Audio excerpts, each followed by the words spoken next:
చంద్రబాబు నాయుడు అధికారంలోకి రాకముందు అరచేతిలో వైకుంఠం చూపించాడు. అధికారంలోకి వచ్చిన తర్వాత ప్రజలకి వైఎస్ఆర్సీపీ వాళ్ళకి నరకం చూపిస్తున్నారు.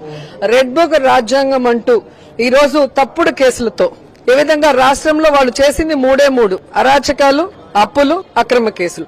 ఇవి తప్ప వీళ్ళు ఇచ్చిన వాగ్దానాలు ఒకటైనా నెరవేర్చారని నేను వీళ్ళని అడుగుతున్నా. జగన్మోహన్ రెడ్డి గారు రాష్ట్ర అభివృద్ధి కోసం పరుగులు తీస్తే వీళ్ళు అమరావతిలో తమ రియల్ ఎస్టేట్ కోసం వీళ్ళు పరుగులు తీస్తున్నారు తప్ప ఈ రోజు ప్రజల కోసం ఏం చేయలేదు. జగన్మోహన్ రెడ్డి గారు 5 సంవత్సరాల్లో 3,33,000 కోట్ల రూపాయలు అప్పులు చేస్తే దానికి ప్రతి పైసా కూడా ప్రజలకి ఏం సంక్షేమం అందించారు, రాష్ట్రంలో ఏం అభివృద్ధి చేశారో స్పష్టంగా వైట్ పేపర్ లో ఉంది. కానీ సంవత్సరంలోనే దాదాపుగా 1,59,000 కోట్ల రూపాయలు అప్పు చేసిన చంద్రబాబు నాయుడు ఈ రోజు పెన్షన్ తప్ప, అది కూడా సగానికి సగం కోత పెట్టుకుంటూ పోయాడు. పెన్షన్ తప్ప 143 వాగ్దానాల్లో ఏమైనా నెరవేర్చారా? మరి అప్పు చేసిన సొమ్ము ఏమైందని నేను అడుగుతున్నాను. ఈ రోజు చంద్రబాబు నాయుడు ముఖ్యమంత్రి అయిన తర్వాత ఈ